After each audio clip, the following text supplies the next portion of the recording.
اپنا سیاسی اثاثہ اس لیے داؤ پر نہیں لگایا کہ فوری الیکشن میں چلے جائیں۔ قومی مفاد کے لیے تمام اختلافات بھلا سکتے ہیں، لیکن محسن کچھ شخص سے کیا مذاکرات کریں؟ عمران خان فراڈیا، جھوٹا اور مفاد پرست، پاکستان کبھی ڈیفالٹ نہیں کرے گا۔ وزیر اعظم شہباز شریف کی نیوز کانفرنس۔ ڈیلی میل میں جھوٹی خبر شائع کرانا چیئرمین پی ٹی آئی کی سازش قرار۔ توشہ خانہ کی گھڑی کی جعلی رسید بنوائی۔ گھڑی عمران خان کی ملکیت نہیں، 22 کروڑ عوام کی عزت تھی۔ شہباز شریف۔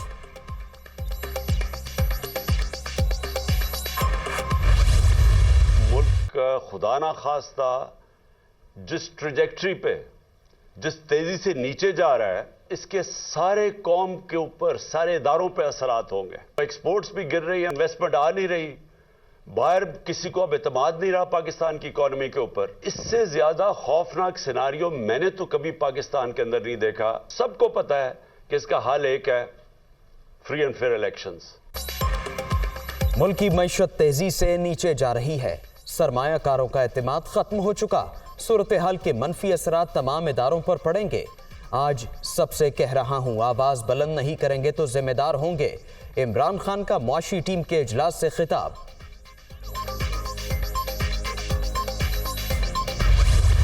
یہ جو ڈیفالٹ کا ریٹورک ہے نا، یہ ریٹورک عمران خان کے ساتھ قبر تک تو جائے گا، یہ پاکستان انشاءاللہ ڈیفالٹ نہیں کرے۔ جو اصول اور جو پروسیس ہوتا ہے اسی کے مطابق سب کی پیمنٹس ہو رہی ہیں، کسی کی کوئی پیمنٹ ڈیلے نہیں ہے۔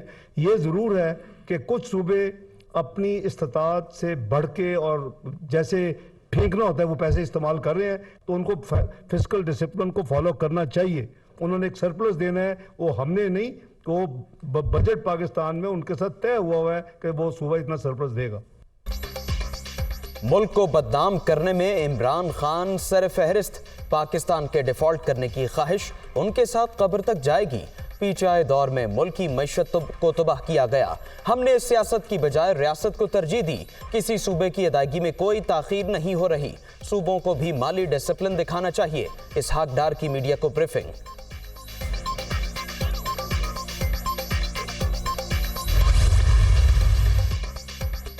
پی ٹی آئی نے پہلے مرحلے میں پنجاب اسمبلی تحلیل کرنے کا فیصلہ کر لیا، دوسرے مرحلے میں خیبر پختونخوا اسمبلی تحلیل ہوگی۔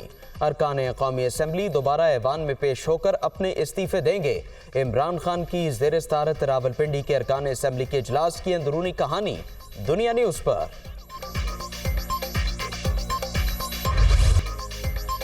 سپریم کورٹ میں نیب ترامیم کے خلاف عمران خان کی درخواست پر سماعت۔ نیب قانون سے افواج پاکستان کو باہر رکھنے کا عمل آئینی ہے یا غیر آئینی؟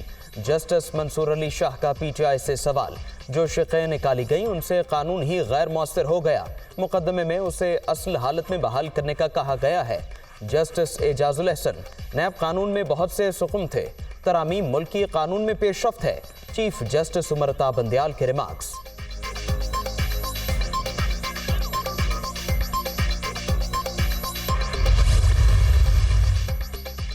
الیکشن کمیشن نے امیدواروں کے لیے کاغذات نامزدگی کے ساتھ نیا حلف نامہ لازمی قرار دے دیا۔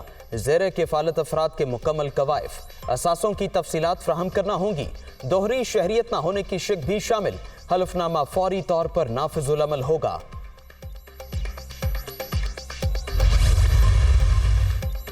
قومی اسمبلی میں غیر ملکی سرمایہ کاری تحفظ بل منظور۔ حکومتی اتحادی بی این پی مینگل اور جے یو آئی کی مخالفت۔ 30 سے 35 ارب ڈالر ملک میں آنے کا تخمینہ ہے، سب کو اعتماد میں لیں گے۔ وزیر قانون اعظم نذیر تارڑ کی ایوان کو یقین دہانی۔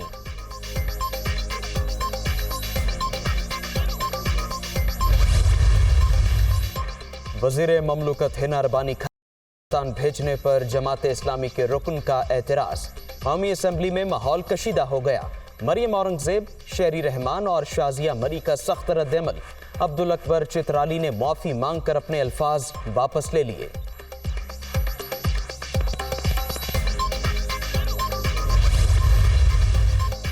چمن بارڈر پر افغان فورسز کی فائرنگ، افغانستان کی معذرت کے بعد معاملہ طے پا گیا۔ واقعے میں 7 پاکستانی شہری شہید ہوئے۔ چاہتے ہیں افغانستان کے اندرونی حالات بہتر ہوں، خواجہ آصف کا قومی اسمبلی میں بیان۔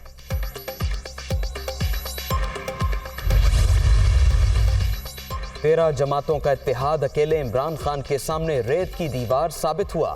ہم پی ٹی آئی کے ساتھ ہیں اور رہیں گے، غلط فہمیاں پیدا کرنے والوں کو ناکامی ہوگی۔ وزیر اعلیٰ پنجاب چودھری پرویز الہی اور سابق وفاقی وزیر مونس الہی سے زرتاج گل وزیر کی ملاقات، ڈیرہ غازی خان کے ترقیاتی منصوبوں پر گفتگو۔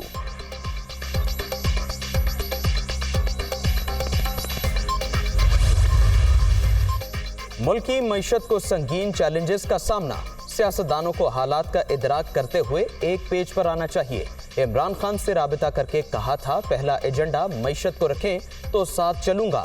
آصف زرداری سے رابطہ ہوتا رہتا ہے، ان کو بھی ملک کی بہت فکر ہے، چودھری شجاعت حسین کا بیان۔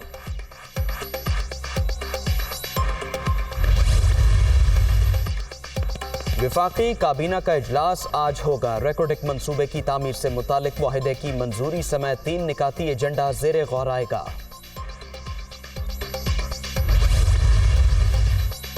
ریکوڈک منصوبے کو سیاست کی نظر نہیں ہونے دیں گے۔ $8 ارب کی غیر ملکی سرمایہ کاری کا یہ منصوبہ پاکستان کی معیشت میں تازہ خون کی طرح دوڑے گا۔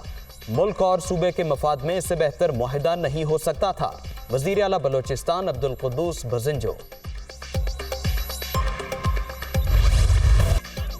عام انتخابات کے لیے حکومت پر دباؤ بڑھانے کی کوششیں، تحریک انصاف کی الیکشن کراؤ ملک بچاؤ مہم جاری، لاہور، کراچی سمیت دیگر شہروں میں ریلیاں، پی ٹی آئی ارکان پارلیمنٹ، ذمہ داران اور کارکنوں کی شرکت۔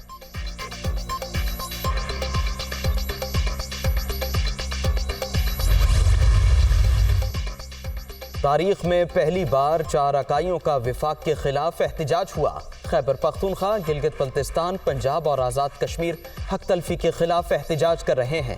اس امپورٹڈ حکومت نے ملک کی جڑیں ہلا دی ہیں، اسد عمر۔ نون لیگ کو ورکرز کنونشن سے اپنی سیاسی حیثیت کا اندازہ ہو گیا، جہلم، سیالکوٹ اور راولپنڈی میں کروڑوں روپے خرچ کیے گئے۔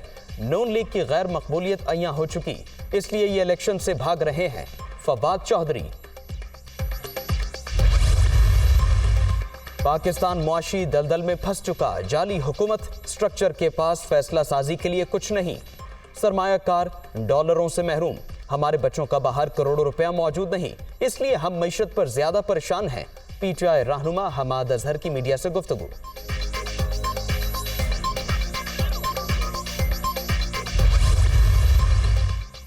سندھ ہائی کورٹ بینچ اور آئی جی کے درمیان سخت جملوں کا تبادلہ، مجھ پر آپ کو بھروسہ نہیں تو میں کیا کہوں، عدالت کے ریمارک سے تکلیف ہوئی، آئی جی ہوں ایس ایچ او نہیں، پورے صوبے کی پولیس کا سربراہ ہوں، غلام نبی میمن کا مکالمہ، آپ اپنی جاب میں انٹرسٹڈ نہیں تو استعفیٰ دے دیں، جسٹس کے آغا کے ریمارکس۔